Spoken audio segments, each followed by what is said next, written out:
Roll call, please, Tina. Mayor Tom Banks. Here. Mayor Pro Tem Mark Richard. I am here.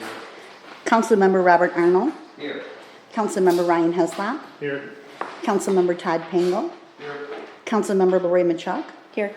Councilmember Melissa Hoose. Here. Okay, you have a quorum. All righty. Can we rise for the Pledge of Allegiance?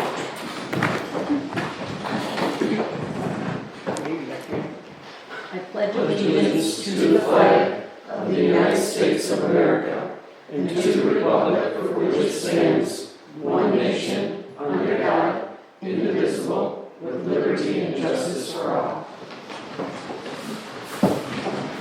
All right.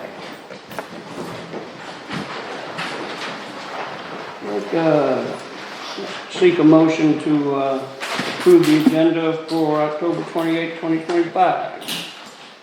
I'll make the motion. Do I have a second?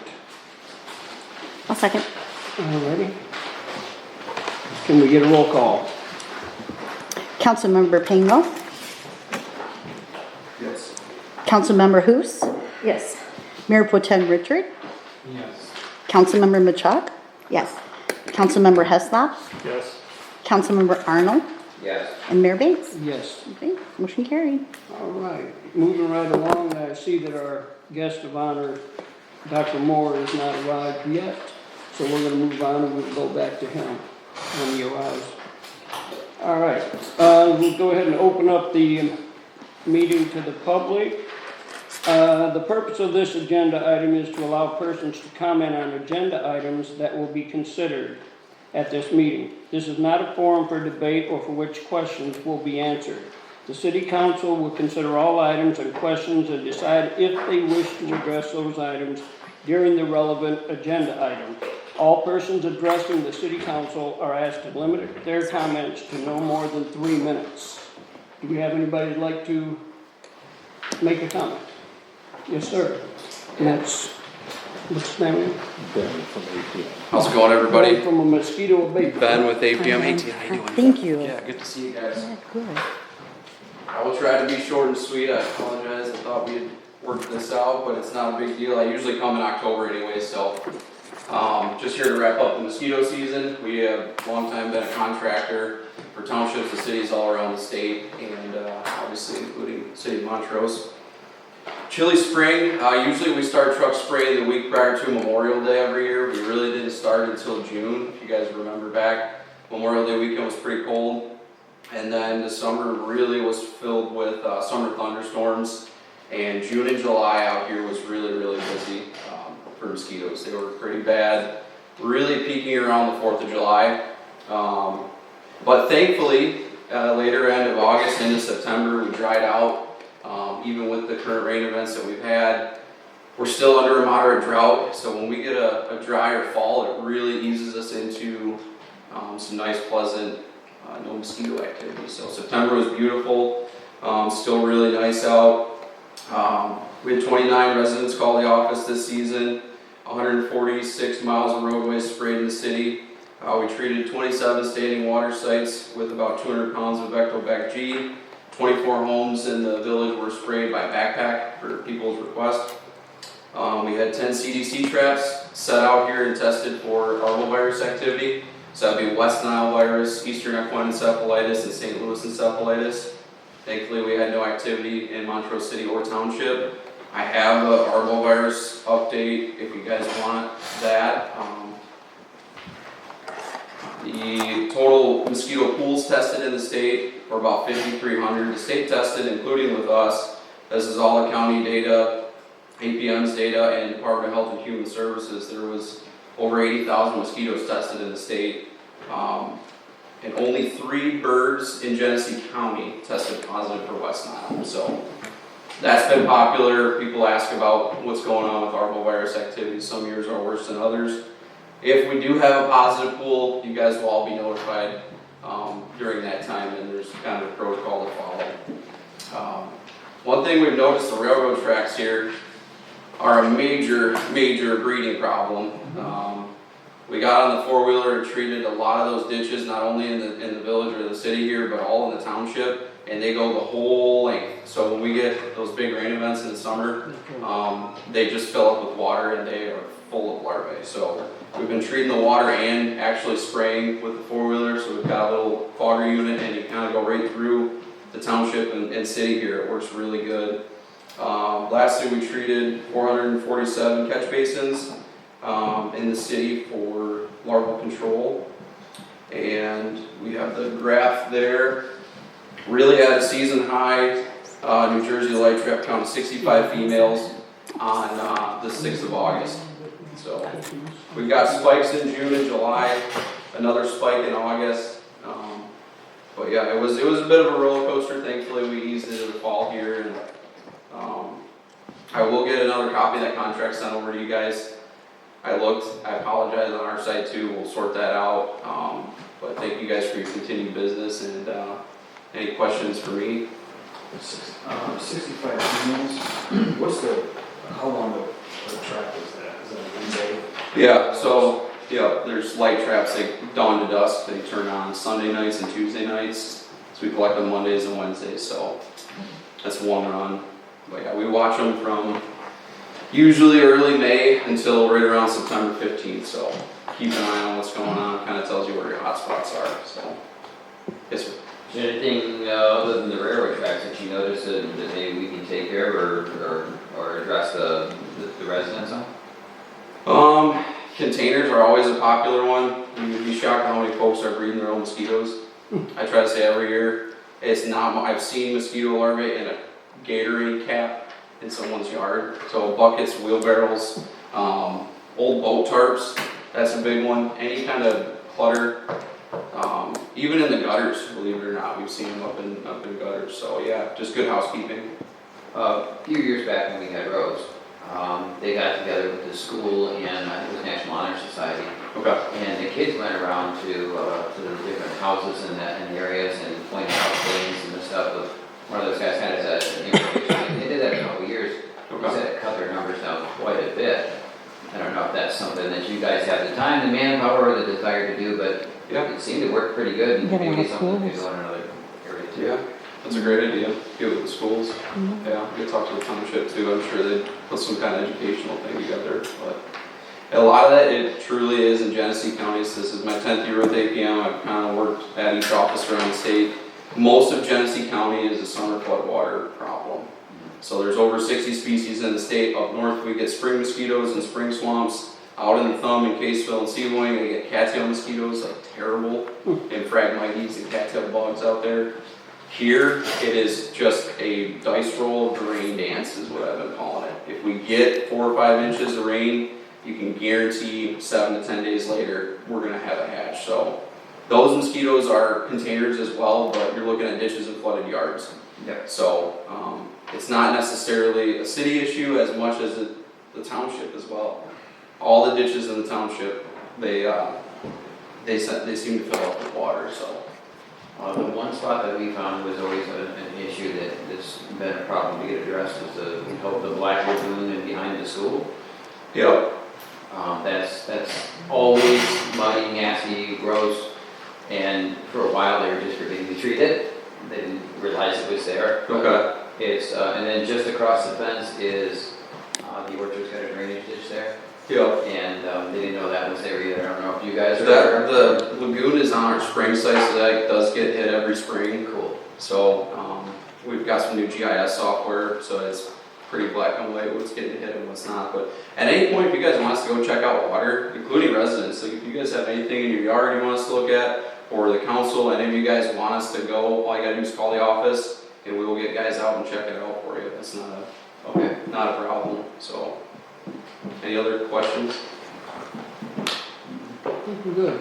All right. Thank you. Thank you. I'll give it to you, Joe. Yep, thank you, man, appreciate it. All right, moving right along. Do we have any more citizens that would like to make a public comment? Can I ask a question about that? Or do I need to wait? Go ahead. Yeah, if you want to ask Den Director? Yeah, so I know that there is on 57 issues with the drain system. So there's right now water. I know Sam's been trying to work with the county and potentially the state So that'd be an issue as well because the water's not draining. Yeah. Any dishes that don't drain are gonna. So it's not a ditch, it's the actual City system. drain. Oh, it's a storm, okay. Yeah, so you can see like where the county part is, and it's filled up, or in the city, the street, you can see it's backed up. So that's something else potentially too, that could be causing more mosquitoes as well on that. Okay, thank you. Thank you. All right, Oh, Mayor, point of order. Are we gonna nominate a assistant a month for November? It's not on the agenda. I thought we would go back to that section for both of those items. When both? If we get too far going, then we'll go ahead and make the nomination for the Okay, future. yeah, I already have a nomination. Okay. Is that the tree planting crew? Yes. All right, anybody else? Let's move on to presentations. We'd like to introduce Kim Lynch, our interim treasurer, finance manager. Hi everyone, are you okay if I stay here? Sure. Yeah. I'm just gonna give you a little update. This is my reflection since June, since I've been in here. I know I've seen some of you guys come and go over the past few months. But this is tailored to the basic good, bad, and ugly of what I've seen since June. It's not all bad. But, so I'm just gonna read it and feel free to comment afterwards or ask me questions. But I wanted to provide council with a clear and honest summary of where we've been, what we've overcome, and what lies ahead in the Treasurer's Department. It's framed as a good, bad, and ugly. So the good. Since stepping in this past June, the Treasurer's Office has made steady and measurable progress. Bank reconciliations are now current and balanced through September. The tax account has been fully rebalanced, and all prior season distributions have been completed. Regular reporting cycles are in place, monthly budget to actuals are being distributed to our department heads, and financial transparency has strengthened across our departments. The hiring of a new deputy treasurer, Marcy, has brought much needed stability and consistency to daily operations. Training is progressing well. I feel collaboration between staff and leadership has improved, and internal communication is stronger. We've established a rhythm that should position the city for a much smoother and more predictable year-end process moving forward. So the bad. The financial cleanup process has been more extensive than anticipated. Reconciliation efforts uncovered historical posting errors, inconsistent general ledger use, and unrecorded transfers that required detailed review and adjustment. Many of these issues have now been resolved, and what has been done last year is done. Preliminary budget to actual figures suggest that certain expenditure categories may exceed original budgeted amounts for the prior fiscal year, 6/30/2025, which may be highlighted during our upcoming audit. Additionally, analyzing the first 6 months of the current fiscal year that we're in will be crucial to ensure accurate projections and a solid, realistic budget and amendments for 25-26. Workload intensity remains high, especially with audit preparation overlapping with ongoing operations, but steady progress continues toward full completion. So the ugly. When I began in June, no budget had been adopted for the new fiscal year, and no summer tax roll had been created. In the city's tax account, when I say tax account, I mean property taxes that the city collects and holds and is responsible for distributing by state statute, basically every 2 weeks. Held over $500,000 in undispersed collections from the prior year. Funds that should have been cleared and distributed months earlier. Several taxing authorities had reached out in concern, and prompt action was necessary to restore compliance and credibility. That was my first hurdle I took on. Equally concerning is the risk that comes with the unreconciled bank accounts. Several accounts were unreconciled or partially reconciled for the previous, going back 6 to 9 months of unreconciled. Without unreconciled accounts, the city cannot confirm the accuracy of recorded cash balances or ensure that transactions have been properly recorded. This lack of reconciliation makes it impossible for auditors to verify beginning balances and validate financial statements, which in turn delays or prevents the completion of the audit, which we're about to start. Bank reconciliations serve as one of the most significant and critical internal controls that municipal finance, providing assurance that funds are accurately reported, accounted for, and safeguarded. If an audit is not completed, the city risks losing eligibility for our state shared revenue, grant funding, and future borrowing opportunities. In addition, the absence of an audit can lead to increased scrutiny by regulatory agencies, delayed financial reporting, and a loss of confidence from taxpayers, bondholders, and other governmental partners. Completing timely and accurate audits is essential to maintaining financial credibility and the continued flow of revenue to support our city operations. The positive takeaway is that these issues have been identified, addressed, and are now driving significant process improvements. The renewed focus on accuracy, documentation, and oversight is rebuilding the foundation needed to ensure lasting fiscal stability. Looking ahead, the goal moving forward is to gradually scale my workload and cost to the city, hopefully by December 1st, while transitioning day-to-day operations and customer service functions to our deputy treasurer. This will allow for a more sustainable structure, with the deputy treasurer remaining the day-to-day activities and myself remaining under a smaller, focused contract to oversee higher-level financial matters, such as our budget development, our audit coordination, and intricate tax-related scenarios. The month ahead will focus on completing the annual city audit and finalizing the winter tax roll. These two projects will mark an important step in stabilizing financial operations and supporting a smooth transaction of day-to-day responsibilities. My closing note, though the road has been complex, the progress since June reflects the city's commitment to integrity and improvement.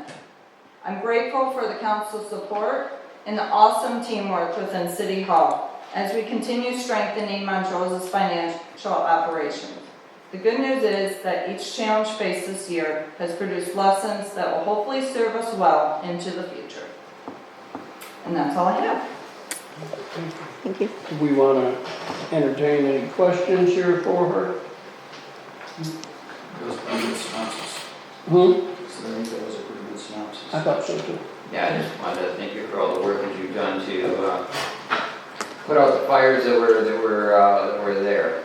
And you know, that's a great way you just said that, because I was trying to think of like a real life situation other than this is real life, but it reminds me of like if you had a house and it was abandoned and you didn't someone was living there and then maybe they stopped living there but still own the house and it was full of their stuff, and then someone comes in and buys it and starts to just clean all the junk out.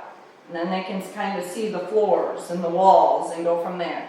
And I think that is kind of what we've been dealing with here. And it makes me happy to be this far on the other side now. I mean, it was a long summer. And I'll be honest, it was a little bit of a blur for me. I have 4 kids and a husband, and I'm like, where did my summer go? It's like Halloween. No, we've had yearly audits, and I was around for the audit. I think everyone here was for the last audit. Mm-hmm. And they were saying how great we were and stuff like that, and then you come in and it looks like that, like I say, nobody's home and everything, you had mold all over the place if you want to go by the house, or as Mr. Arnold would say, you're putting out fires. Sure. Would an auditor should they have caught some of these issues, or that's kind of beyond their scope? No, it's not necessarily beyond their scope, and I'm not here to justify their audit, but I will say that just the work I've done, it seems like last fall, midwinter, is when it just nosedived. And it's like a snowball. I mean, it was, the numbers were reconciled to 6/30. Our financial statements and our books, everything matches. So the problem, by not reconciling your bank account, it's just like your personal checkbook. You know where you're at. If you start in November not recording your paychecks coming in and where you're spending your money, by June, you've got a big mess. And so we have to have those numbers pretty reasonable and what we feel is accurate and true in order for them to audit that. And your cash affects almost every single transaction in the city. You know, every aspect is linked to your cash account. And so by not having those reconciled, and that started to dwindle and fall apart in the winter. And so, I wasn't surprised at it. so they wouldn't know. They wouldn't know. With 4 different city managers and a treasurer that was absent, Yeah, this is what happens. and I guess what if you wanted to think of the next step, if you wouldn't have put out the fire or stopped when you did, is you would have had your auditors show up and say, Bad things. yeah. And so now, it's like, okay, we were able to come in, and there's still gonna be, I think, some findings as far as, when I mentioned you overexpend in certain departments, but I can't fix that. You can't go And, back I and can't unspend it. ethically go in and change those numbers and make it look all pretty for them to come in. Right. So, but I do feel that the numbers that we're handing over to them, what we're reporting on what we owed at 6/30 is accurate, and what's in our bank account is really in our bank account, and so. I do have one question. As a city councilman, on this stuff, how is a city councilman supposed to figure that, that there's something like this not being done, like reconciliation not being done and that kind of stuff? Because we take the reports that we're given here. None of us are accountants, and none of us should be going through those books because it's going to be a problem. So is there really any way a city councilman could really realize, other than the fact that, yes, we didn't have a treasurer and we were trying to rectify that. Right. Well, we had a treasurer. Right. You get what I mean? Is Yeah, there any way for us to first- really know? I think it's just communication with probably city manager, and then it trickles down, With city 4 different manager asks. managers, though, Yeah. that's just gonna get And lost. so, and really paying attention, I know it's boring, and I don't, we'll get our audit and it'll be 100 pages. Who wants to read through that? Nobody. But on a monthly basis, comparing your revenues, your budget to your actuals, that's where we're, and just building on it from month to month, year to year, being involved in that budget process and knowing what should be there. And no, you don't have to know the chart of accounts, and just asking questions. If you guys ever have questions for me or anything, even just, hey, how's the audit going? Is everything still on track? How are our bank recs doing every month? Now Marcy and I've got it down, we can just October will be a breeze. Yeah, because my question is how do we prevent this from happening in the future if it happens when we didn't have a treasurer that would give us an accurate report? Sure. We had 4 different city managers that had no idea what was going, because they're, and that's, And I'll say to you, in my honest opinion, it's hiring qualified, skilled individuals. Exactly. I honestly, when working through all of this and making numerous adjustments and journal entries and that, I think that skill set was lacking. And it's hard with small municipalities because you guys are held accountable to the same rules, laws, audits as large municipalities. And so it's, skill they have set. a budget to hire. Yes, so you get creative, and I think we'll get there, I really do. I think we'll get there. It's good to hear. you said one word that hit it right on, nail on the head was communication. But I Yeah. think you can also add, there has to be trust between the people we put in those positions and this council, and faith in you to Yeah. get the job done. Yeah. Yes, agreed, 100%. Yeah. Anybody else? No? All right. Thank you, Kim. Yep. All right, our next speaker is, presenter will be Connor Zook from Brownfield Consultant, Triterra. Yep. Hi everyone, I was here back in, it must have been May or June. Speaking of dilapidated, obsolete buildings, sticking with that theme, 106 West State Street, still needs a lot of love. So this is a brownfield plan for that building, and it's looking to capture $140,000 in eligible activities over a 20-year period. Why 20 years? So that Oprah that was approved for the property, that basically abates the taxes for 12 years. So that 140,000 will occur mainly on the back end, that last 8 years. To get ahead of it, a lot of municipalities will ask me, what's the risk of adopting this? What is our risk, our security? No. Again, they have to complete the project. They have to provide receipts, proof of payment. They have to do the work in order to get reimbursed. And then also they have to pay their taxes first, verify that they can pay them before they're then cut a check. So no risk on your end. That said, it is a 20-year plan, $140,000.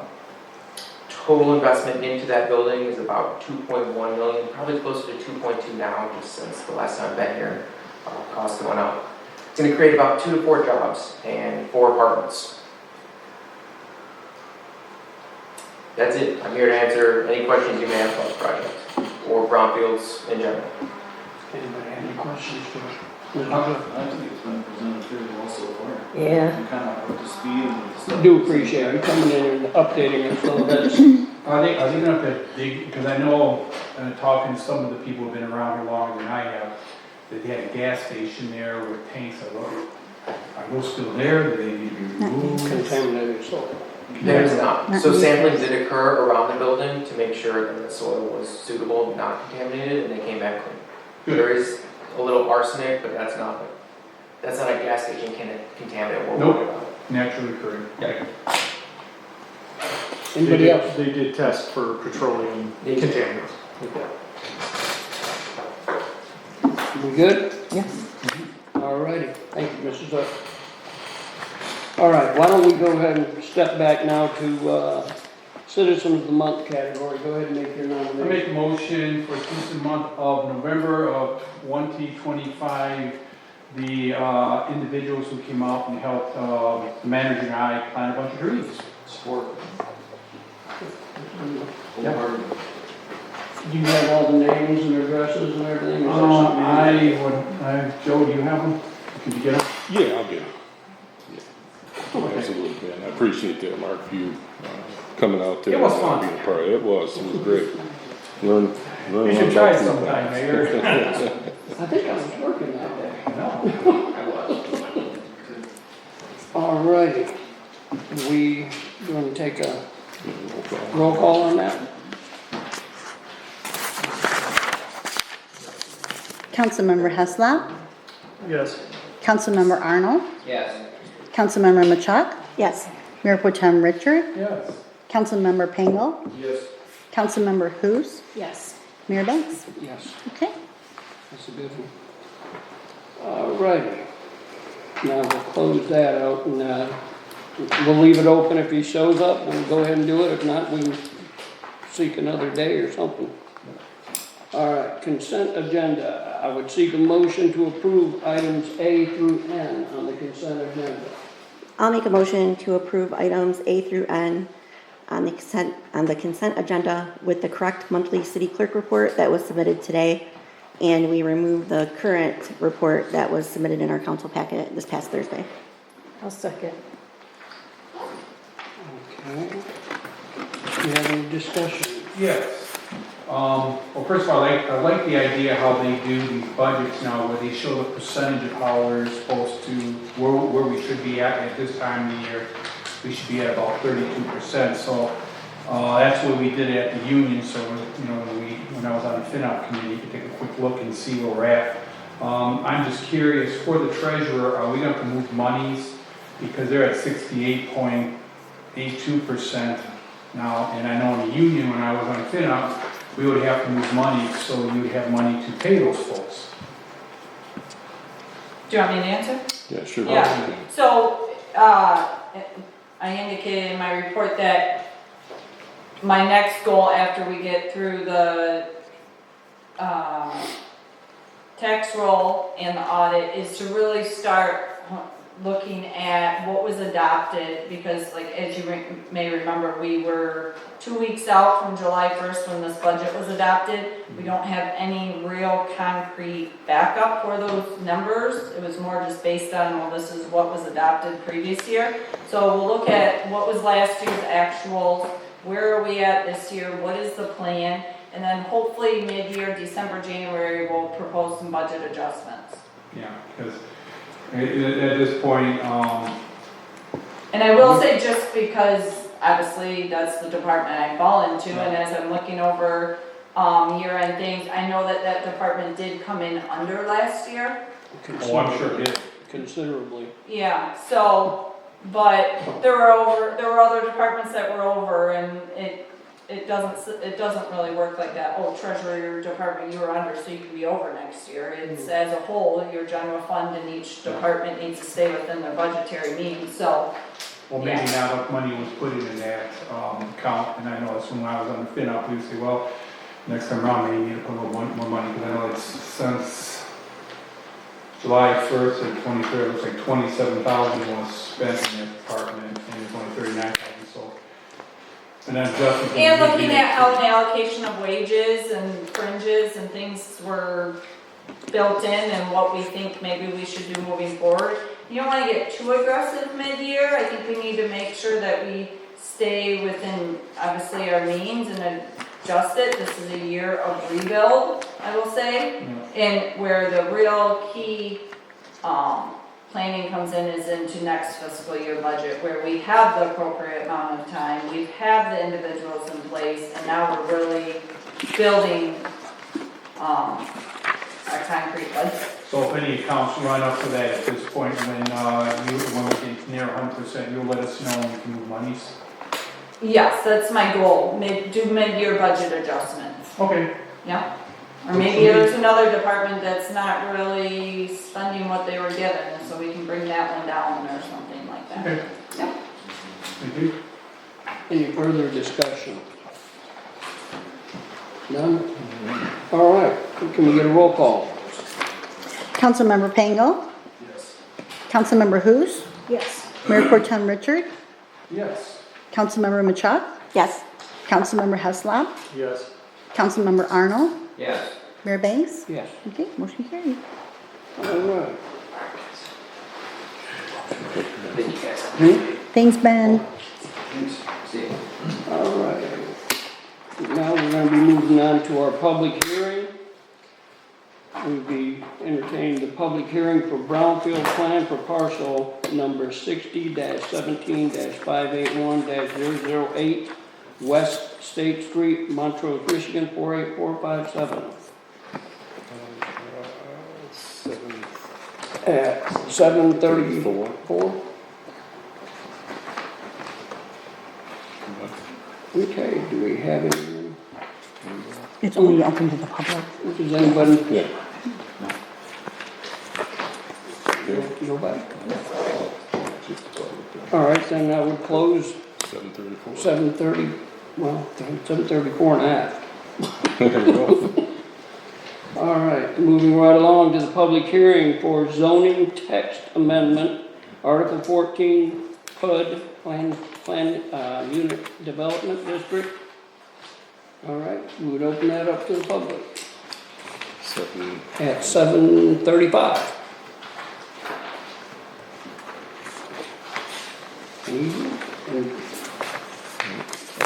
Again, if there's no one that wants to contribute, we would close it at 7:35 and a half.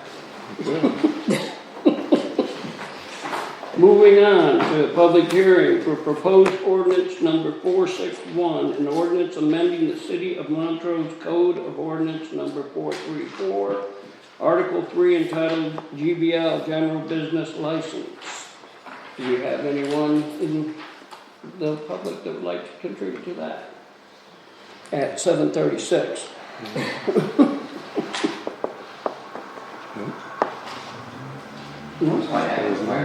Nothing? All right. Well, we can close it then at 7:36 and a half. Well, that closes the public hearing, doesn't it? Yes, sir.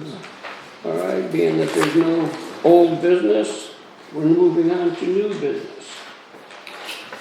Number 1, consider resolution approving a brownfield plan for the proposed Ramby LLC redevelopment project at 106 West State Street, Montrose, Michigan, 48457 in the city of Montrose. Did you present something like that? No, I'm not. The memorandum and the extensive page, and I want to thank Connor for your assistance with the Brownfield, certainly working with the county. It's been an awesome experience, but the memorandum gives essentially verbatim to what Connor just said, and also what its prospective view is. And just so you know, for city council edification, the DDA received a pass-through agreement well, it wasn't last week, it was the week before, the way the weeks ended up. And they did unanimously approve.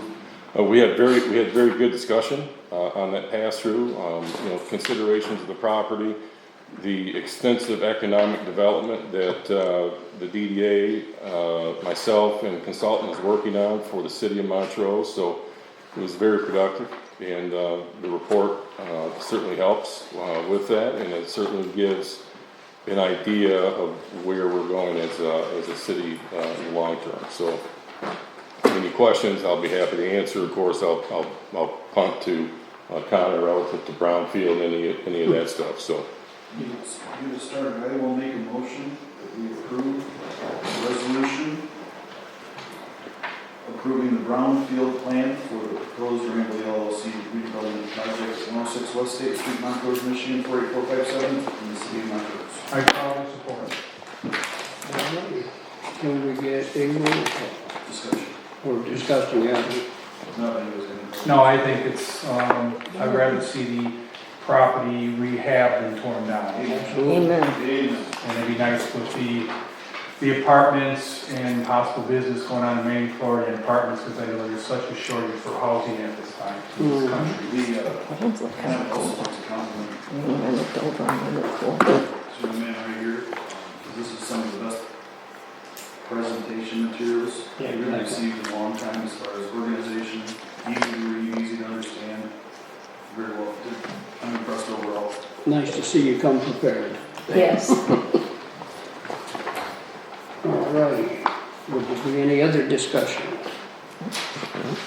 All right, can we get a roll call on item 1? Councilmember Machuk? Yes. Councilmember Arnold? Yes. Councilmember Hoose? Yes. Councilmember Heslop? Yes. Mayor Pro Tem Richard? Yes. Councilmember Pangle? Yes. Mayor Banks? Yes. Okay, motion carried, thank you. Item 2, consider agreement with Bedzinski and Company, user rate study.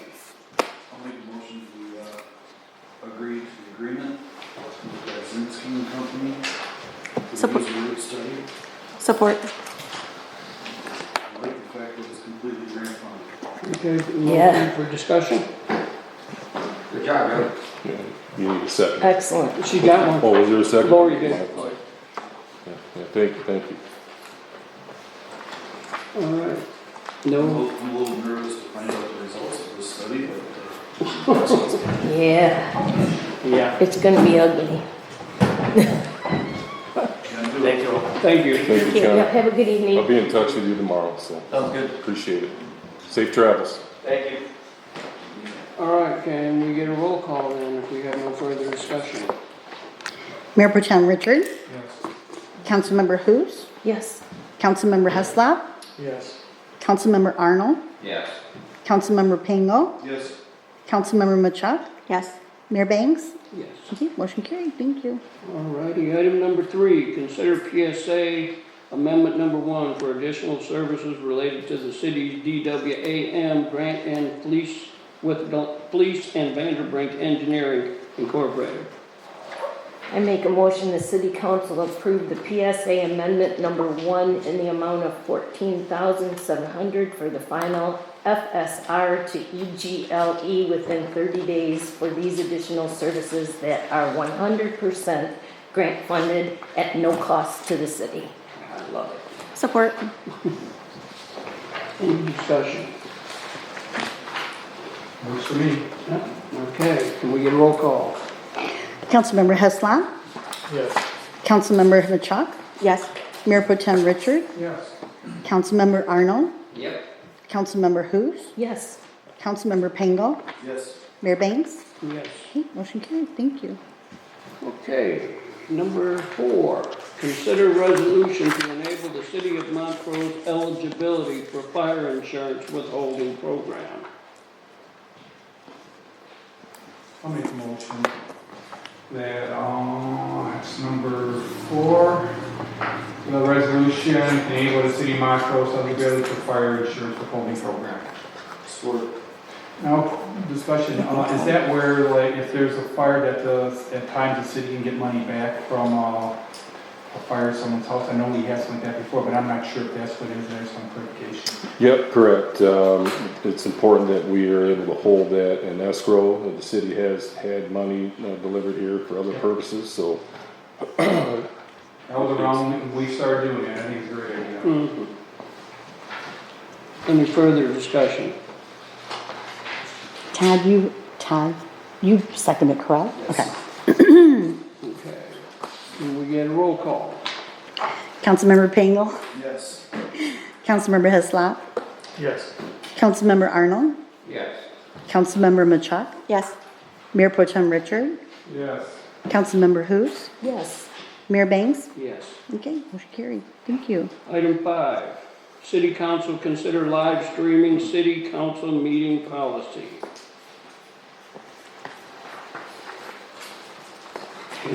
Got any discussion? Yes, I we get a will- motion. I will make a motion that city council considers adopting the council meeting live streaming policy. I'll second it. All right, discussion. Yep, I would, at presently wage rate, I'm gonna be voting no on this. There is certain things that I do not really care for, and, that's why, I mean, it's very much power centered to the mayor, city administrative officer, city attorney. Council's kind of left out of this, and this was dropped in her lap, and I just think that it needs to be, I'd like to see how other cities have these written before this one's adopted, see if this is standard or not standard. To me, it seems a little off, so that's the only discussion I have, sir. You know, about 6 months ago, we did discuss this. Yep, but now And we had the same questions come up then. Okay, so as council members, as mayor, as city manager, etc., I would say it behooves us to be checking other communities to see. But I don't see where this is an extravagant amount of money that we're asking here. Not the money. And it's a transparency issue that this city demands from us. Not the money. Any other discussion? Yes. I guess part of the issue with how this is written, I don't think there's any disagreement that we need to continue recording and providing those videos for the public. But when we start editing out or having the ability to remove sections of that, you do nothing but create distrust in the system. And you're also creating a situation where some people have additional powers over others. I think that we could strike the entire 3rd and 4th paragraphs under policy. For my support, I would like to see us increase the times that these videos will be available. I'd like to see them available for a minimum of 2 years, after which they could be archived for a minimum of 3 additional years. And then once the retention period expires, instead of just automatically deleting them, I would like to see it come back to council for approval on their destruction. I would have to agree with you on that, Ryan, as far as the chopping pieces out here and there, just willy-nilly.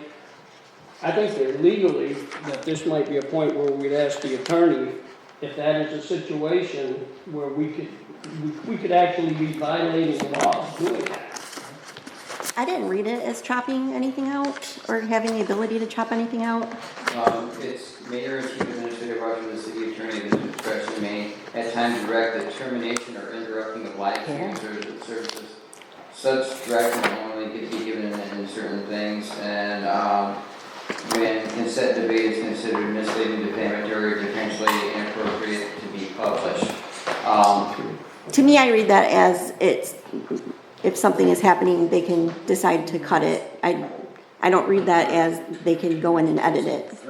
But in a way, cutting it is something. right, To give approval to get rid of them.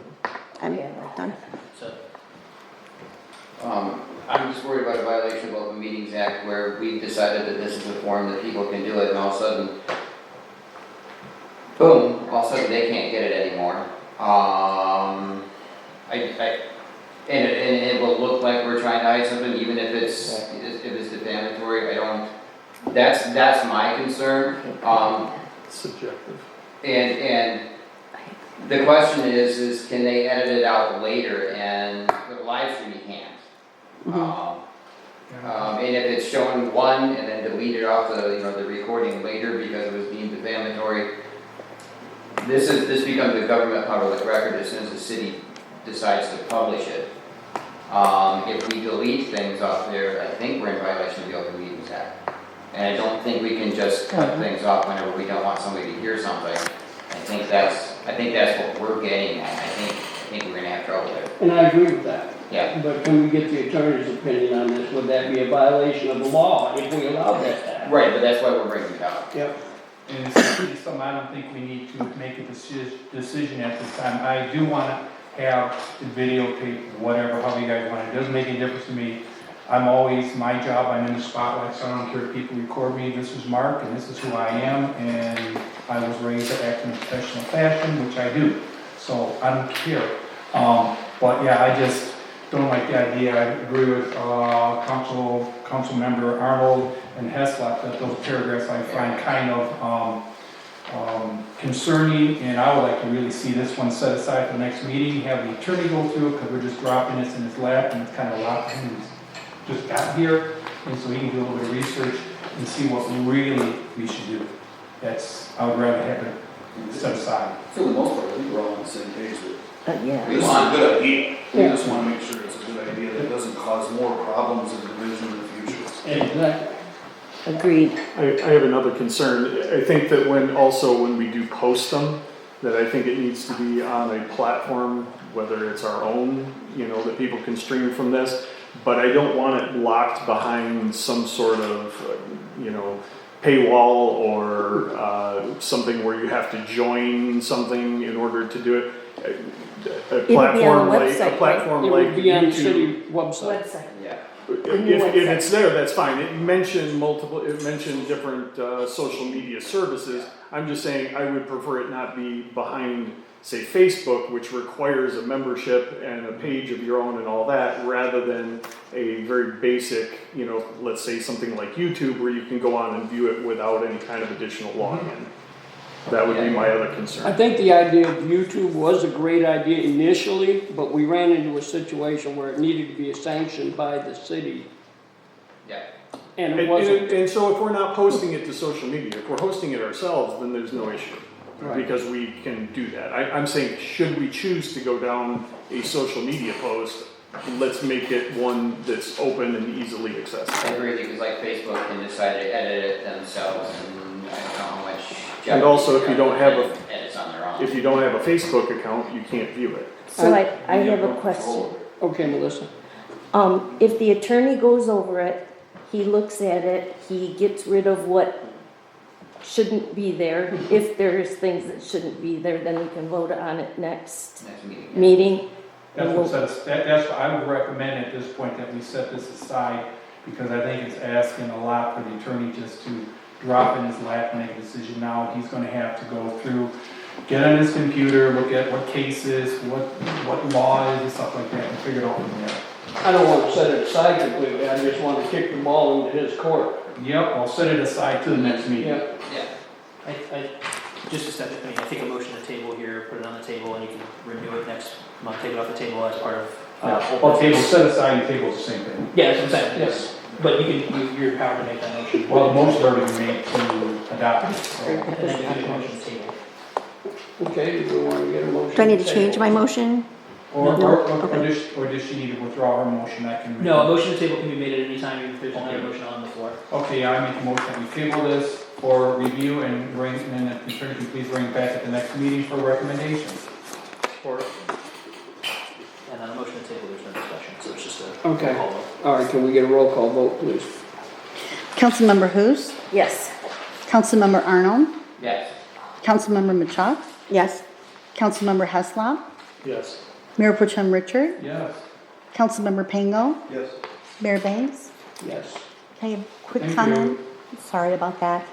When it comes to somebody, I don't know who had mentioned or who had questioned, anytime something is accessible to the city is considered posting, then it falls under FOIA. It falls under the record retention period.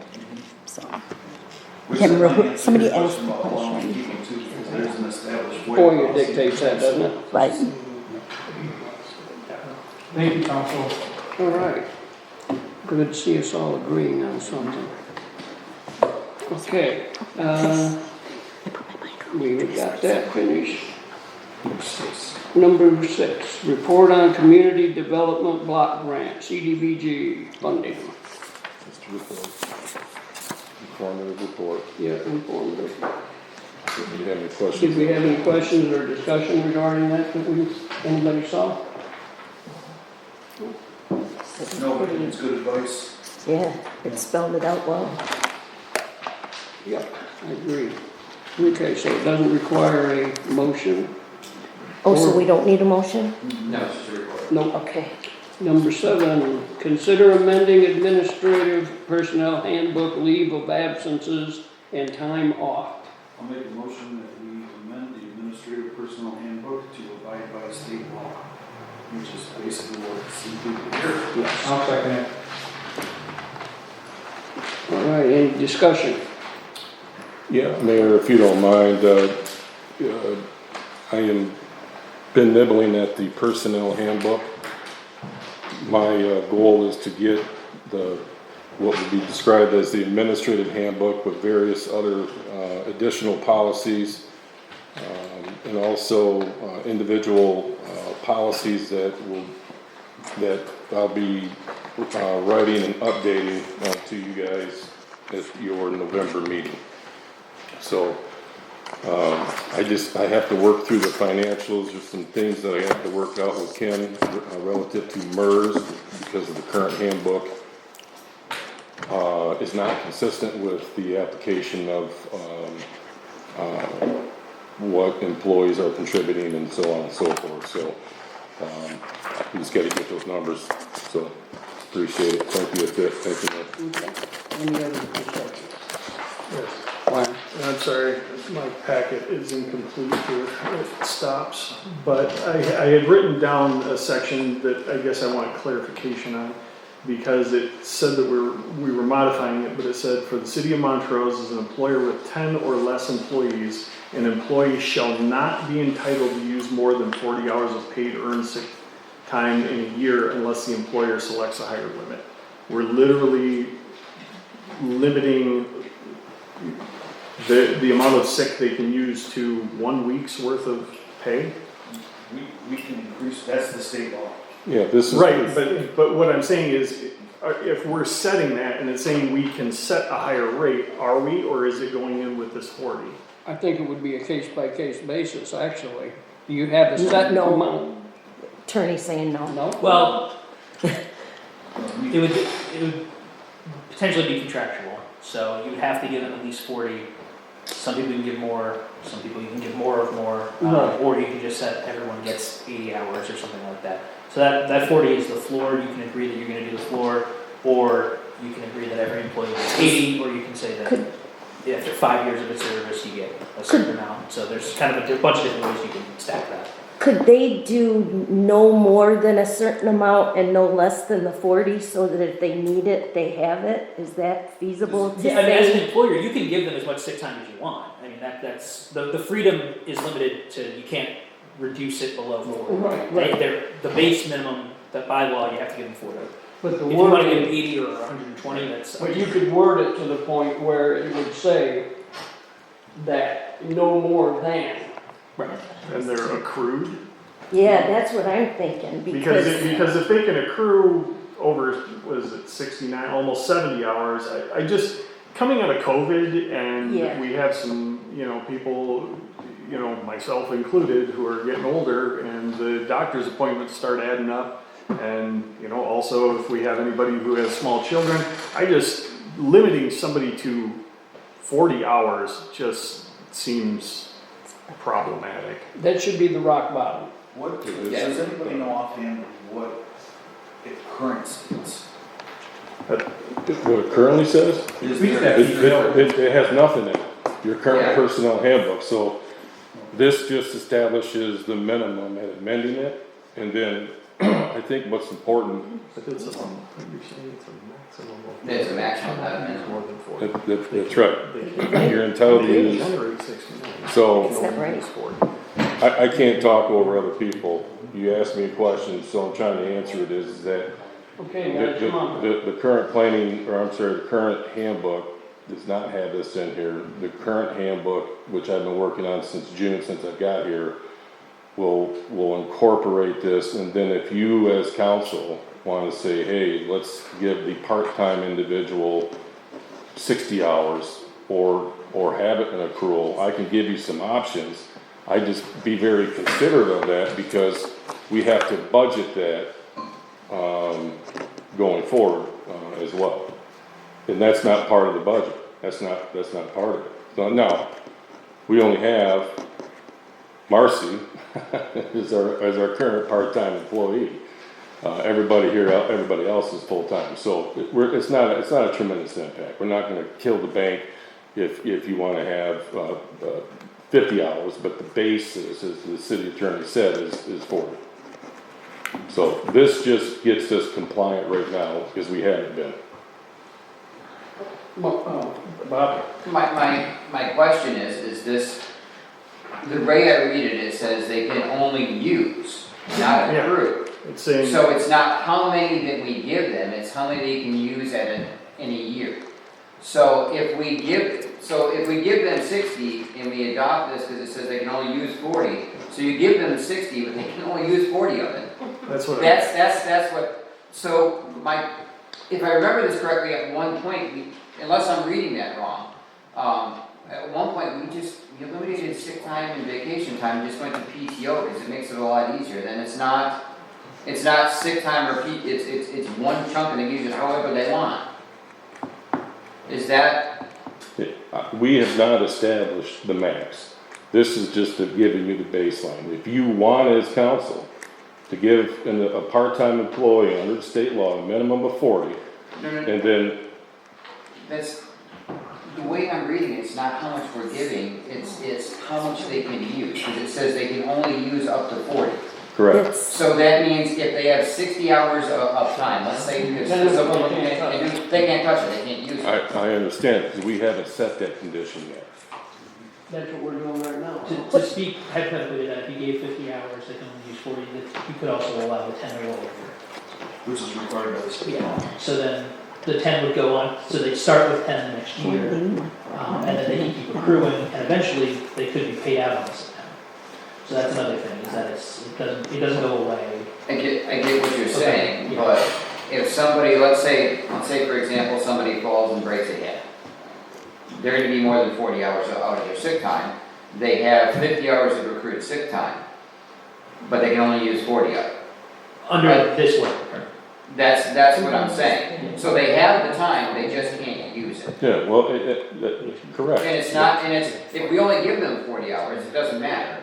But my point is it's, we're not limiting on how much we're giving them. That's a different subject altogether. This is how much of the time that they've accrued that we've given them that they can use of it.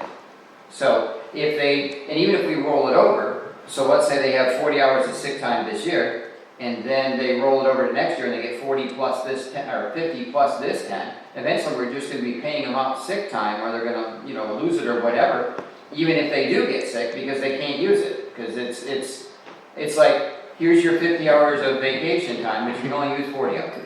Well, what about next year? No, you can only use 40 of it then. You'll have 20 more hours that year that you can't use either. That's why I'm saying, I agree with what Mr. Heslop said about, they can use up to their accrued sick time and no more. Which means if we only allot them 40 hours, they can only use 40 hours. But if they're allotted 60 hours, they can use that 60 hours. So why not just allow them 40 hours, to keep it simple? Because they're not getting any hours right now as a part-time employee. But now under state law, they are allowed to accrue.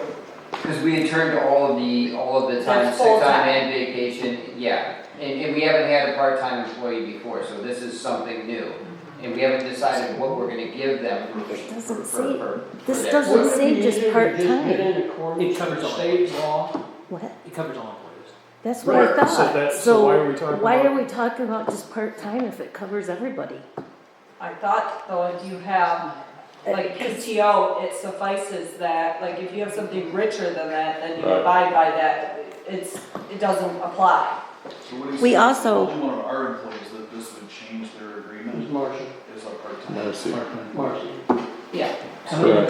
But that's not right, because it literally says an employee shall not be entitled to use more than 40 hours of paid earned sick time. That's what this states right here. Unless the employer selects a higher limit, which we have not. We have the first part-time employee for the city that we have not identified. what she gets yet. Right, this is just get the amendment in while we're working on the actual handbook that envelops all of the financials from MERS to sick time, or I should say PTO time. It's a gobbled mess. All right, so we're just starting out at 40. I mean, Marcy's been here for 6 weeks. She's grateful if she needs to take some time off. She has that ability now as an individual who's not a full-time employee, who only is working 30 hours a week to get some sick time, God forbid, if she needed it. We also have to consider that we recently approved payment of paid time off that people didn't use, and they basically got a bonus. So that's also something to consider when thinking about these hours. I guess I'm sorry, you guys, I don't understand this, because you're saying part-time and it's only gonna affect Marcy, but what I'm reading is, it states right here in black and white that it shall not be for all employees. Because every other employee has a contract. Right. Yes. There's a collective bargaining agreement, there's contractual basis that is consistent with the collective bargaining unit. Marcy is not, she's part-time. She's not full-time, she's not identified in any of that. She's paid $20 an hour, the same amount of money as our custodian. Okay, but does their contract supersede what this is then? I'm sorry, Melissa, you lost me. I'm lost in the fact that this piece of paper in front of me says that the employees shall not use more than 40 hours. That encompasses everybody. Does their contract supersede this piece of paper, or does this piece of paper supersede their contract and then they're not going to, like, That's my question. I don't know, I mean, That's where the disconnect is. What I would suggest is to modify the language either in the personnel handbook to state, for the city of Montrose as an employer with 10 or less employees, an employee shall not be entitled to use more than blank hours, whatever you wanna put in there, of paid earned 600 a year unless the employer, so get rid of the unless the, because you're gonna select a higher limit, it sounds like. So just get rid of that. Or if there is a collective bargaining agreement that governs sick time. I'm good with that. Yeah. And that way, or. Okay. Yeah. Because I just don't want that's to fine issue to use somebody me for saying an they can't example. use That's the fine. 40. I'm not saying Joe will, but we might have eventually have a new city manager and they're like, well, according to this, you can't use it. To Joe's point, the changing it is moot because the full sentence, an employee shall not be entitled to use more than 40 hours of paid earned 6 times, same sentence in here, unless the employer selects a higher limit, which is in their contract. Gotta quit cutting off the end of that sentence. So I'll amend this if, to suggest what the city attorney did, amended to, I'm sorry, said that is, we can, insert that, a higher limit, that is, unless the collective bargaining unit, Yeah. a contract within the collective bargaining unit supersedes, such sick time, which it does. Yes. It blows this out of the water. Right. There is a lot of sick time. Or PTO time. So higher limit. Can we not just include, instead of stipulating anything at all, just say more than their accrued sick time in a year? That way you're preventing somebody from going negative. They're using all time that they have already accrued. Why are we putting a limit on it at all? It seems like an easy solution. What's that? You can take my 300 hours of sick time that I got at the county and just not show up for 3 months, 4 months, and if you have less than 10 employees, that's a big deal. Yeah, I mean, you wanna try to match it to where what they're actually gonna use. This isn't illegal so much as this is a, employee bargaining or employee management, is if you give them all 70 hours, but the average person only uses 30, that's 40 that you gotta pay out. So I don't know if you guys, if the council as a whole knows kind of what the usage rate is and what is the average amount, so that might be something that would be useful. For a part-time employee, this would be our first. Yeah, I mean, with the part-time employee, you might just fly blind and, I mean, she can only, if she's working 30 hours a week, she can get up to 52 hours, she can accrue 52 hours in a year. It's at a rate of every 30 hours. So, I mean, you go say she can use up to 52. Yeah. If she only takes 2 hours, then you gotta pay her out on 50 hours, but, then you, maybe in the future, you wanna modify that, but. Thank you. I like that. So I'll make the changes to that. Thank you, Mr. Ryan, for adding that caveat to that. That should clear it up. Do we want to have this a motion to set this aside for the next meeting, or just, No, I just bring the next meeting? Just bring the info for us for next. They have a modification to the sentence. Yeah, I'm just modifying the Yeah. caveat of the collective bargaining, agreement and go from there. And it will be, again, I hope to get the personnel handbook in your hands next month, and which will be included, so. I'll amend my motion to include the language that you approve it with the correction as stated on the record. Okay. If we who supported it. Richard, And Can we get a reading of the Yeah, I'm good final? with it. I was just gonna ask Joe, they want you to read what you want You want me to do what? to read, what it's gonna say you now, want it in higher there. limit, what? You got that in your head still? I think in the recommendation, your motion you should consider your motion being that the city council approve the amendment to its personnel handbook and be compliant with the state of Michigan law, ESTA, with the caveat that it is consistent with the collective bargaining unit of the city of Montrose. Sounds good. Good. Which, yeah, we got it cleared up. I understand where you're coming So from. is there only one non-covered employee? Yes. So there's only, really, this policy is literally just for one Pertains to employee? one person. Okay. And make sure we have. Tentatively, who knows? It would be contract, I but think what seasonal, about like we're the supposed to keep manager track or of. the treasurer, manager or the clerk have their own contract, so. It's whatever they're. Yeah, whatever the contract say would supersede it. Okay, that's your professional opinion. Yes, correct, yeah, you can bargain for more. And the employer can always give more. Just don't want this policy or whatever to infringe upon their contracts. Oh, no, No, of course. it will, we cannot unilaterally reduce the sick time they already have in their contracts. Okay. I'm good. Okay, so are we ready for a vote? Call, yeah. Roll call? Okay, but you made it, but who made the motion, who made the second? You just said what they Who should made the say. amendment? Pangle accepted he amended it. Okay. I accepted He it. seconded. I Okay. second. I I'm just gonna get up seconded and with take what the you said. amendment. Okay. Councilmember Arnold, Yes. Mayor Pro Tem Richard, Yes. Councilmember Machuk, Yes. Councilmember Hoose, Yes. Councilmember Pangle, Yes. Councilmember Heslop, Yes. Mayor Banks. Yes. Okay, motion carries. All right, so that concludes our new business. Bid award purchase. Read, consider the clerk display company lease Christmas decorations.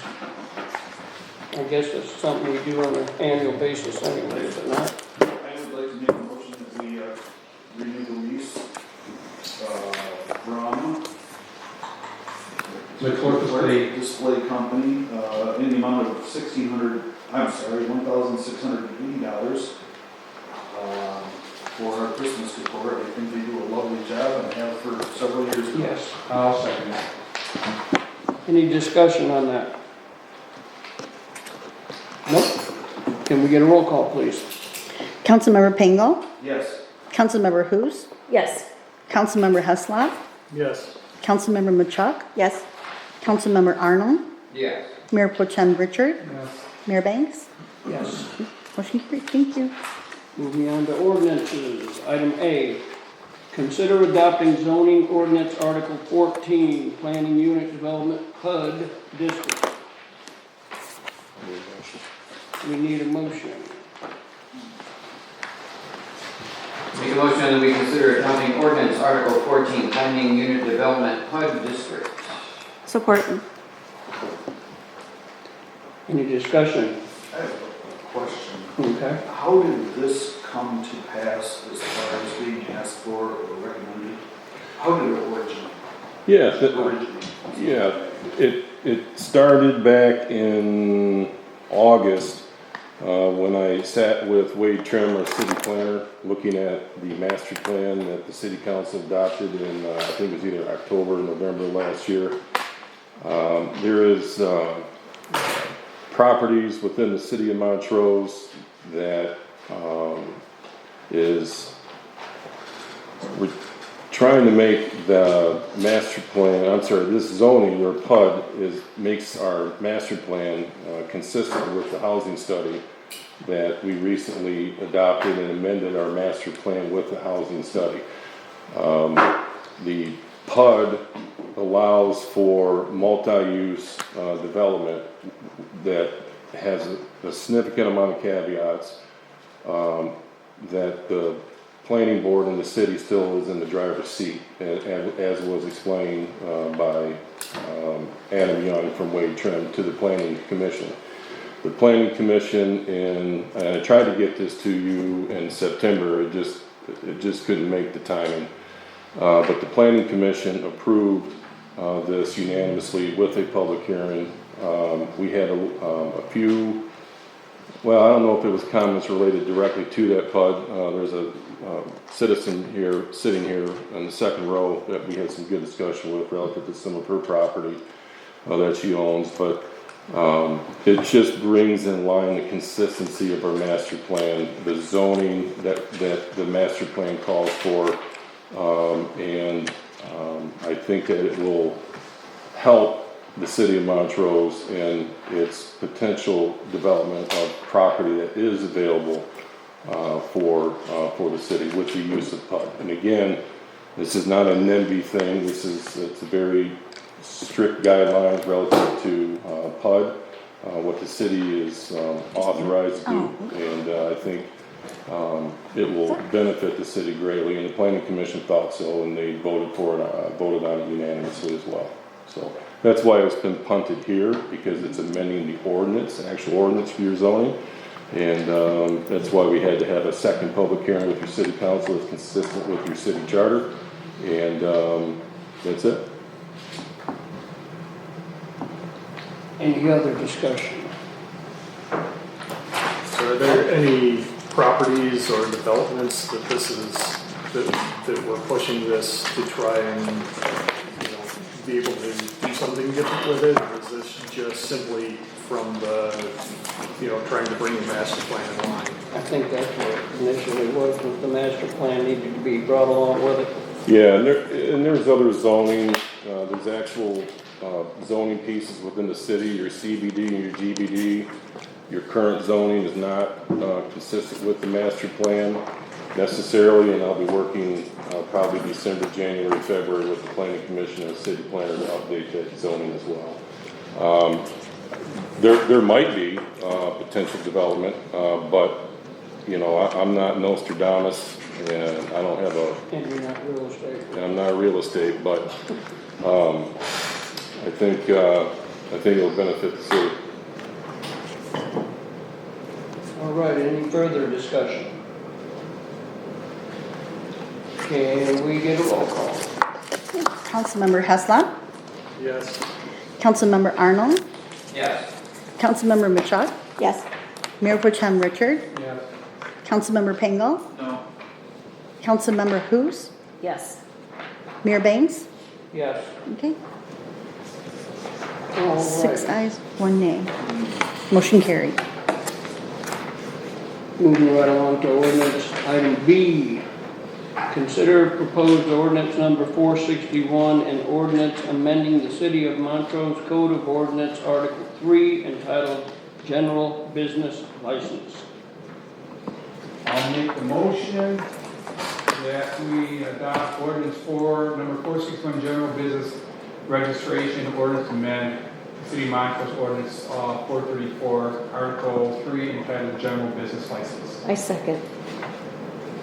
All right, any discussion? Yes, I did have concerns before how our old ordinance was. I thought there was too much government overreach and that it needed to be throttled back on the previous administration. We had some major disagreements, and at times there were folks that were not totally honest with me, and I had to bring out in open chambers. Glad to bear the hatchet on this one. Why don't you be done with it? I'm just glad to bear the hatchet. I don't like being lied. Right. All right, any further? Okay, can I get a roll call? Yep. Councilmember Pangle, Yes. Councilmember Hoose, Yes. Mayor Pro Tem Richard, Gratefully, yes.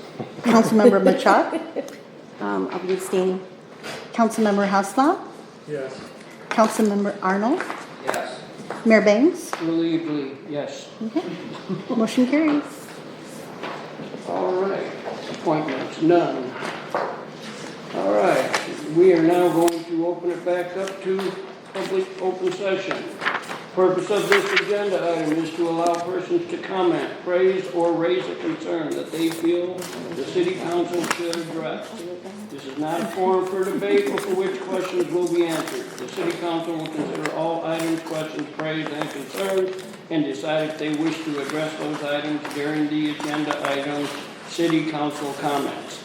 They may also ask administration to address issues raised after the meeting is completed. All persons addressing the city council are asked to limit their comments to no more than 3 minutes. Do we have anybody in the public that would like to speak? No. Nobody? No. Being that there's none, we'll move right along. All right, city council committee reports. Item A, Downtown Development Authority Board, DDA Chairwoman Machuk. At our last meeting, we discussed the facade grant program a little bit and possibly making changes to that for the future. We also discussed getting new downtown pole lighting so we're looking into that. And Mr. Karlochek and I met with Sam, which is who we hired from F&B, to help us start executing plans that the DDA comes up with. And we're looking at community events. We're discussing other grant opportunities for the DDA district. And also, we had the Halloween event, which went really good, that the DDA helped with. And actually, Councilwoman Hoose and Mayor Banks came and helped out with that, so that went well. And Sam also came, and Officer Macy was there, so it was a good event. All right. Anything else? Oh, no. Thank you. Item B, Election Commission, City Clerk Rush. No news. No Which is news, good news. Okay. Item C, Genesee County Community Development Allocation Committee, Mayor Pro Tem. That'd be me, yep, I did email in the report, we had our meeting, they always call to make sure I'm gonna be there, that's, you know, if I'm dead, I'll be there because of the form. But basically, with the federal government shutdown, at this point, HUD is beginning to lay people off. I don't know how long the shutdown's gonna go for. I did ask them, about the county, what effects it's gonna have on the county, and they say, probably if it runs into spring, then the county will start having issues, and I'm sure they know that long. Let's see, the house is in recess, I know it's been talked about. There's concerns raised about capacity of homeless centers, we can accommodate them. There's also the Catholic Charities got out of some of the programs we're not going to administer anymore, and we had to move them to a different group to administer, but that's pretty much it is for now. Item D, Genesee County Metropolitan Alliance, Mayor Pro Tem. I went to the meeting that did not occur because the computer, I unfortunately not had my computer, so I fired up my computer following that meeting. The first thing I fired up was the meeting was canceled, so I went down to nothing. It is what it is. Item E, Genesee County Small Cities and Villages Association, Mayor Pro Tem. Yeah, and then if Joe has anything to add, whatever I may miss, but Sheriff Swanson was there, correct? Yep, he was there. I believe he is running for governor at this point. And he talked about some of the ongoings with the sheriff department and bringing down a shooter. And hopes he gets elected. And he said he will fight for revenue sharing, because I heard that with the new budget that there may be some adjustments to revenue sharing. And I know, Tina, you've been around for a bit, you know how revenue sharing has not kept up with inflation. And so who knows what's going to happen with all that. Anything you'd like to add to it, Mr. Manager? No, I think you covered it well. We did bring up the GDL library. It is coming back on your small cities agenda. There's concern, communities that are contributing to the cost and maintenance of libraries, and the GDL has a $17 million fund balance. Which continually increases. Which continually Which you're not increases. giving out. Yeah, so there's some discussion on that, you know, we'll see where it goes, but the millage is up next year. I don't anticipate any change in the millage language. What I'm recommending is that if cities, villages, or townships who are obligated under a contract that's been for years and years to maintain these libraries with their DPW, that's we're vacuuming carpets, changing lights, unplugging toilets, cleaning sinks, there is cost to that, and I think it's be amicable if the GDL could come up with a percentage or a dollar figure that can provide some of that general fund money that they have back to the communities to help offset the cost that communities are having to leverage in the maintenance of those libraries. We'll see. We'll see. All Would that right, affect the contract we have with the next item, No. ours doesn't affect it, I don't think, because Jennings' involvement, isn't it?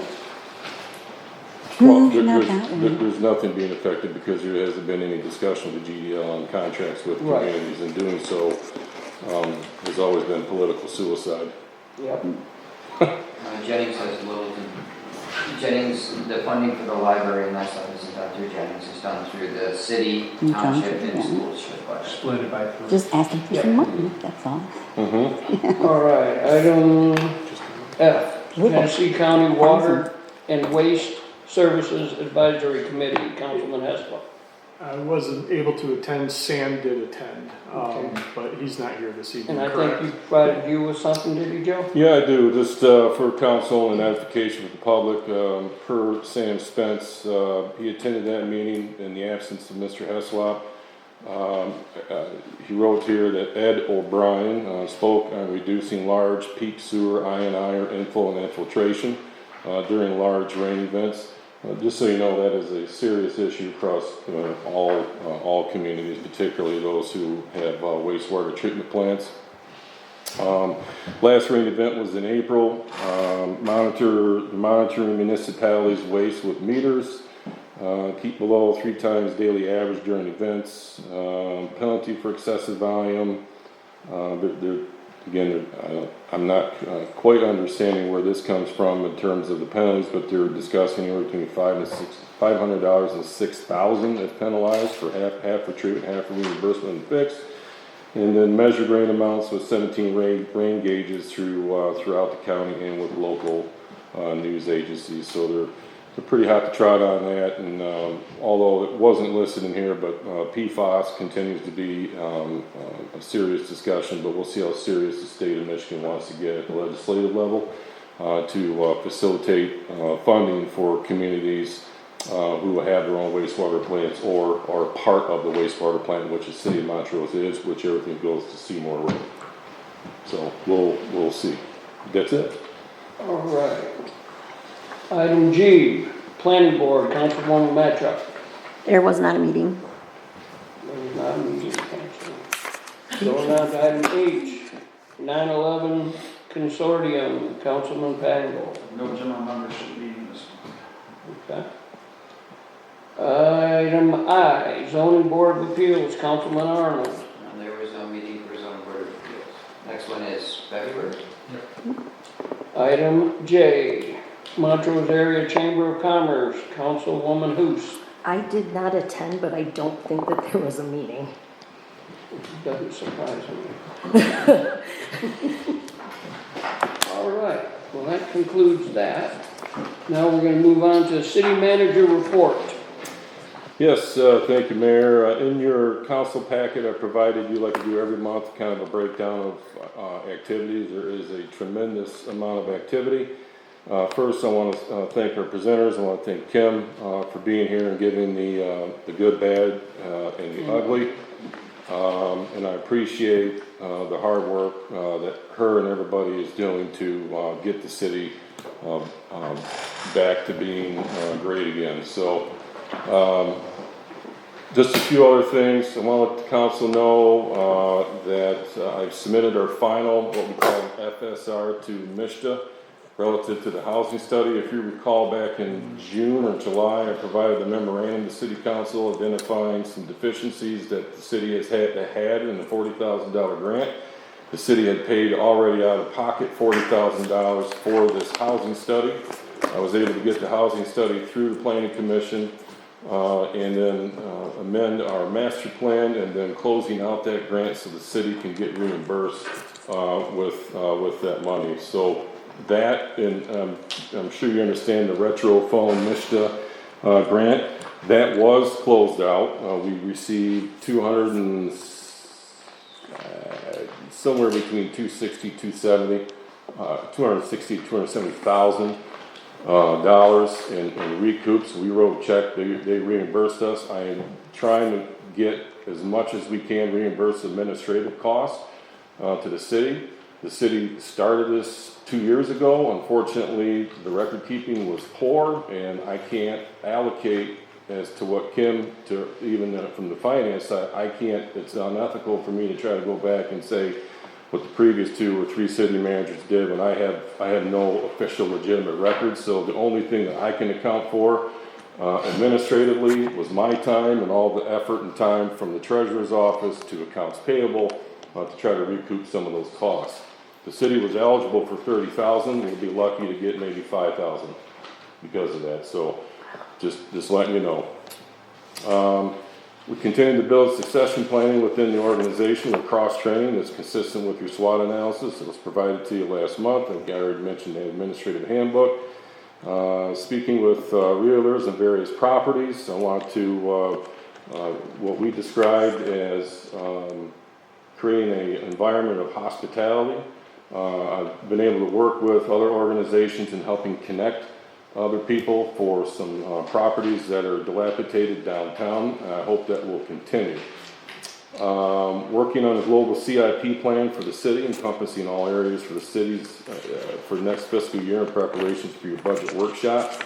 It's pretty extensive work because I think as Kim pointed out relative to the budget, and I think Mr. Pangle, you or Mr. Arnold, you asked a question about audit and how come, why, and what for, if everything was hunky-dory. Well, when we copy and paste things and we're not really looking at the numbers, it doesn't satisfy our needs and certainly doesn't satisfy areas of infrastructure and other areas of the city that needs attention. So we're working diligently to fix that. Receiving training on a new website. You guys ordered a new website. I've been working with them since June or July. And once we get the training done, we will do some beta testing and cross our fingers, we'll go live in probably mid-December or worst case scenario, January 3rd, whatever the first week is. I want to let you know that website and your agendas and how it's formatted and how it looks, it will set the tone for us here as council. Right now we're having to scroll through 150 pages. That makes it a little difficult. I think that you'll find that the agenda that you'll see on the new website, you'll be able to see these individual items, but be able to, with one click on the documentation and not having to scroll through, 150, 160 pages. Very user-friendly. MML refresher training is available. I encourage our city council members to sign up through the MML website. They are 3-hour sessions. You can do on-site or, again, through interactive web. Lori did discuss about the DDA. We are getting really aggressive with the DDA. There are 3 components that we're working on with the DDA that I think that is important to the city, and I think the city council needs to be aware as we'll continue to see a progression of items on your agenda come your new fiscal year budget planning. We are addressing economic development where we are revamping our DDA grants so that our businesses, to make it more lucrative and incentivize our businesses and yet keep that accountability piece. Second,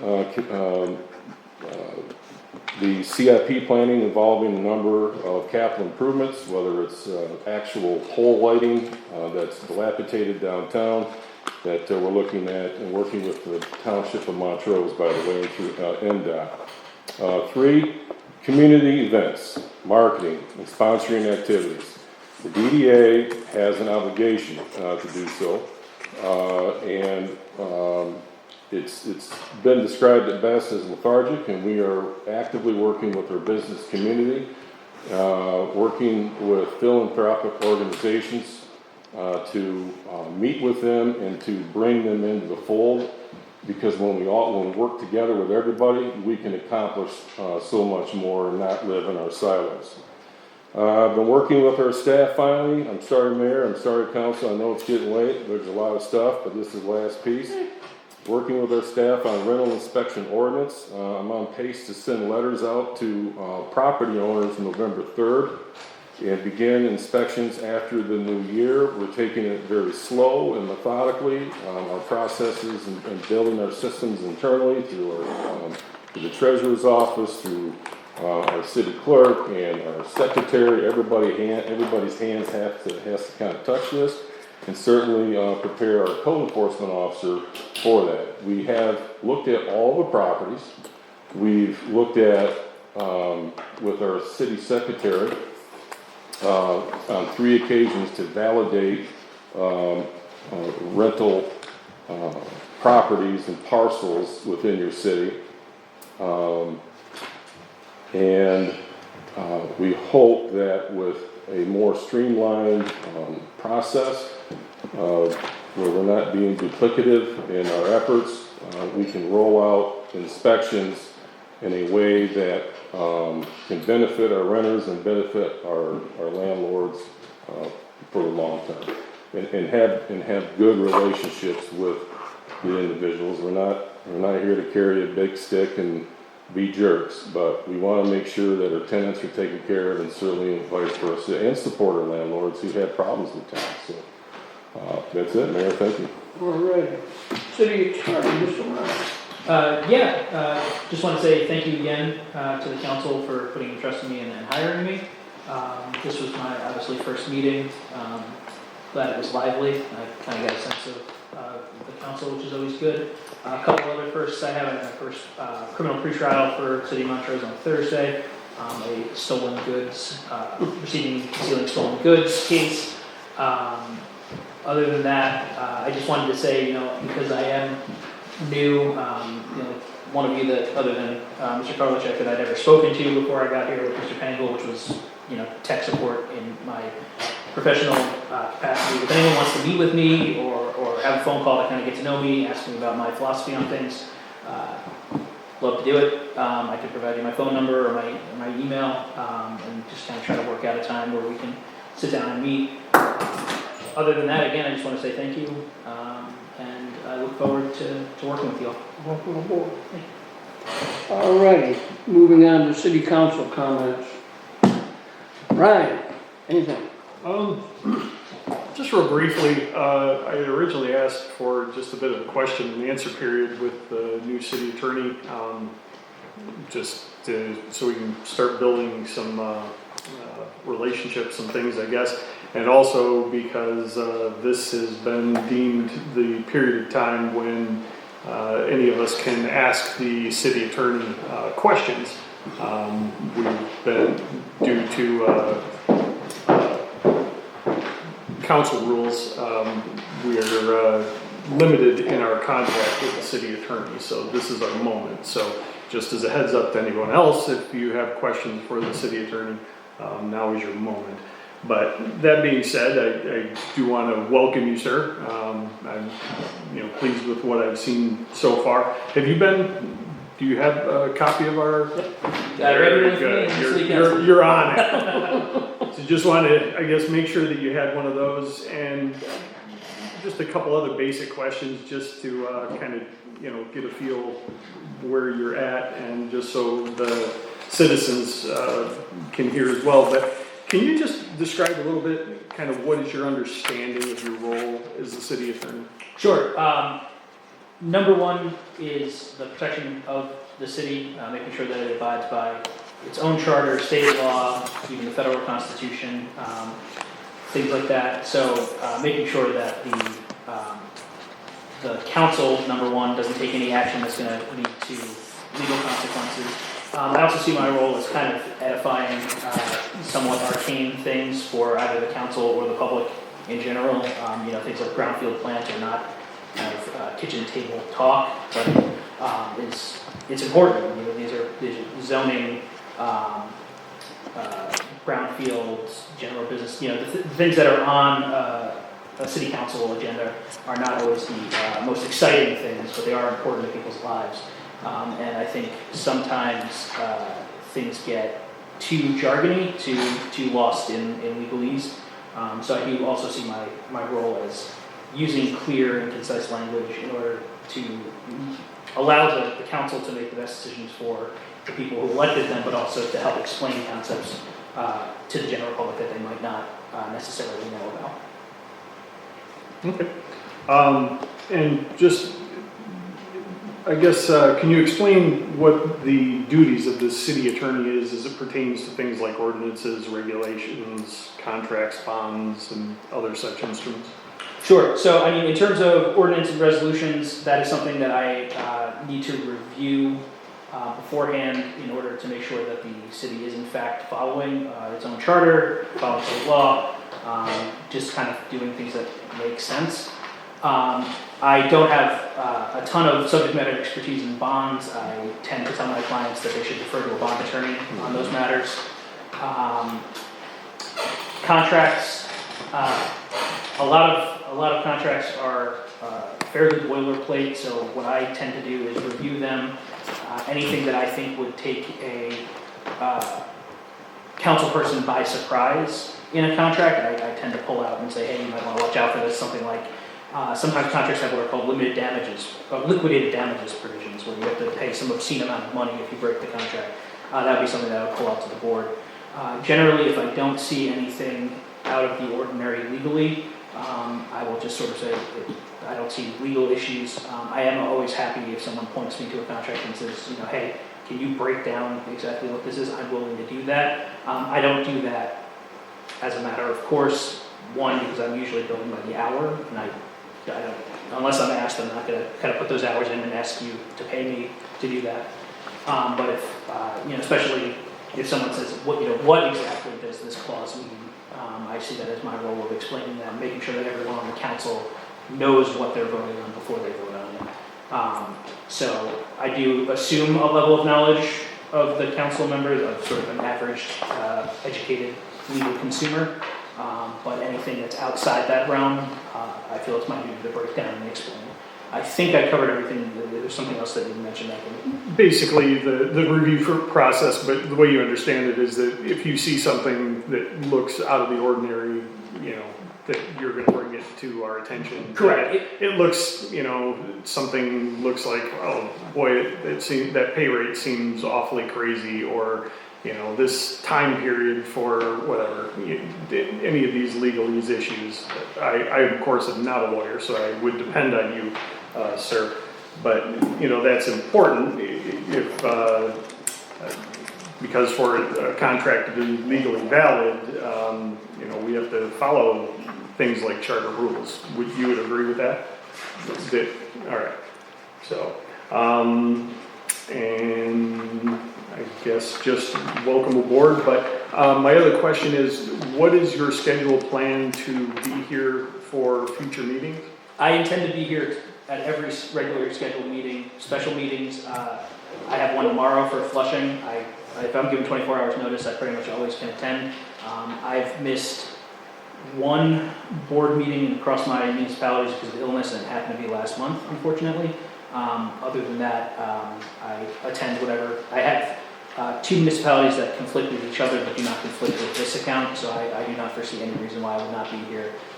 If my wife schedules a vacation and I don't realize it's the week of the meeting, I'll get coverage. But other than that, I intend to physically be here. Very good. I think that would help, build the relationship a little bit, and also some of us are, potentially counting on you to be here because we've run into things even when we don't expect them that seem like, boy, it'd be a really good idea to have a legal opinion on this sort of thing, or Yeah, again, I see my role as, especially for the meetings, is I review everything in the packet. If anything comes out that I am worried about, it's something that I'm going to, during that agenda, I'm going to kind of raise my hand and say, if I can step in here, with the council's permission, and say, hey, maybe you don't want to sign this 50-year contract. All right, well, that's great. I guess that was my last question for that. I am excited, Mr. Manager, to hear about the rental property inspection. That sounds very positive. And I don't have any other questions. All right, Melissa. I'm good. Lori. I'm just happy to finally put the GBL to bed, and thank you to everybody who voted for that. And we finally have a system that is fair and equal for everybody, so I'm happy about that. And I just wanted to say that there is a free family event, Sunday, November 9th at 1 p.m. It's at The Gathering, which is next to M57 Pizza, and they were just here. So that's the only community event that I know of that's going on, coming up before the next meeting. Todd? Anything? I would like to thank Manager Carlich for the amount of work you're doing and the amount of communication and keeping me in the loop, and everybody in the loop of what goes on throughout the course of the month. By text message, pictures, and things like that. I really do appreciate that because I work a lot and I'm either in my house or at work, probably 95% of the time. And so keeping me apprised on things that are going on in the city, I really do appreciate it. And the volunteer chapter, it's such a long time. It's good for the city, good for Montrose. Thank you. Bob? Couple things. One, I'd like to thank Mr. Richard for putting up the 3 pumpkins that were out there available. That was really nice.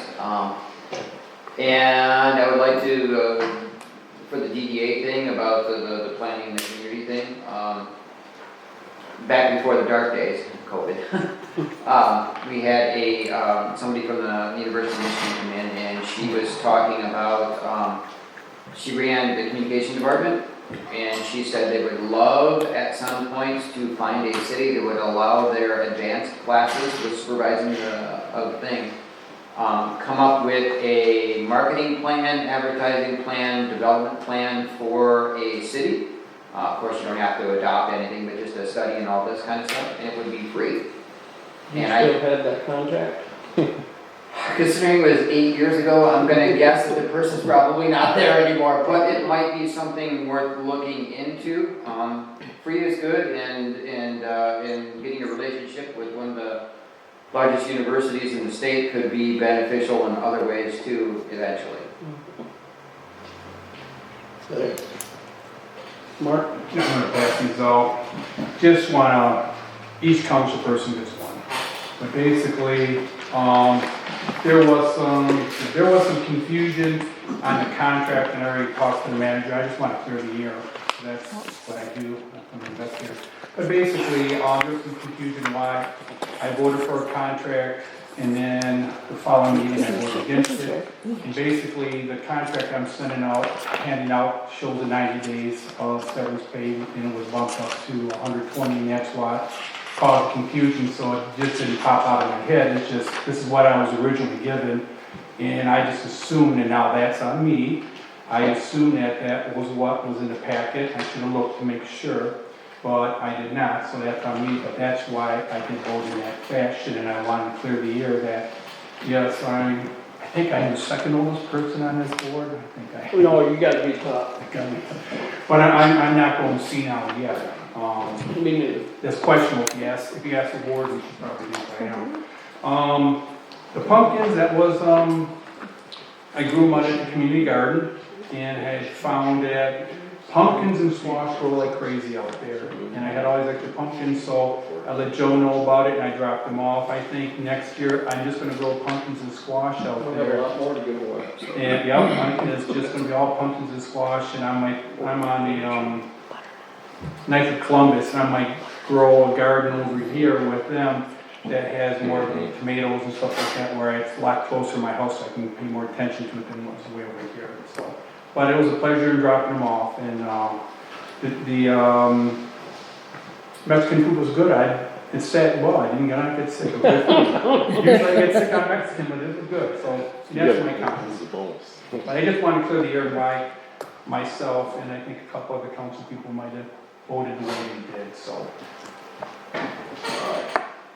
I guess I'll take the final, and I want to thank everybody tonight for an excellently ran, questioned, and proposed idea meeting.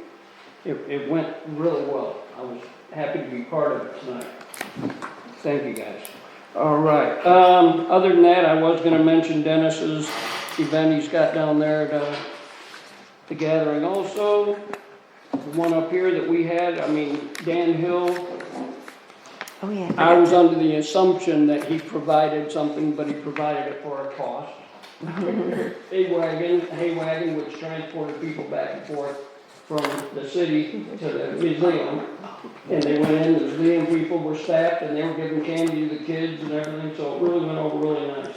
But it was a good thing. I'd like to see that happen more often. The more times we can draw people into the city involving people like the gathering, Dennis and them, they need to be involved every time we have an event, as much as we can. But it's really taking shape. I like it. I think that's it for me. Motion to adjourn. Can we get it? Okay. All right, can we get a roll call? Roll call. They were Todd and, It was Arnold first. I knew the way they were down their heads, they were Say ready for that. Just everyone say aye. We just say aye. Aye. Or it says yeah. Yeah, aye. Who made it? Meeting adjourned. motion second. Motion second. we're So missing- council, if you have these, I need them back, your clerk needs them back, We're missing Pink. envelopes. That's not Pangle. What? That's who we're missing. Yeah, I got it. Okay. Yep. Sorry, I don't mean to Okay. use recording. You're fine. Now we need Richard. It was the. Got it. Okay. Mark.